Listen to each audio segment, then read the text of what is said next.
Philippe Delorme, il était venu se défendre après un rapport parlementaire qui accuse l'école privée de financement opaque. Un rapport piloté par 2 députés, l'un macroniste, l'autre insoumis, et qui relance le débat sur l'enseignement privé sous contrat. Une école qui compte 2 millions d'élèves, plus de 95% sont des établissements catholiques. Alexandre Chauveau, ce rapport pourrait déboucher sur une proposition de loi de la France insoumise qui est loin de faire l'unanimité à l'Assemblée.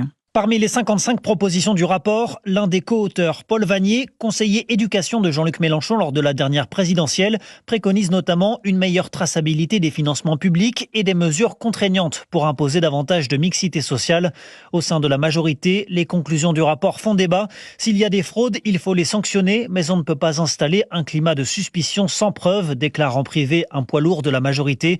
Au Rassemblement national, le député Roger Chudeau dénonce un brûlot de mauvaise facture, perçu, je cite, comme un réquisitoire contre l'enseignement catholique. Il s'agit en fait pour M. Vannier de désigner un bouc émissaire. Comme ça ne peut pas être la faute des politiques de gauche qui depuis 30 ans ou 40 ans ont déconstruit l'école, il faut un bouc émissaire et c'est donc l'enseignement diocésain qui est responsable de tout. Eh bien ces procédés sont, je vous le dis franchement, méprisables. La droite de l'hémicycle dans son ensemble accuse la gauche de vouloir relancer la guerre entre le privé et le public.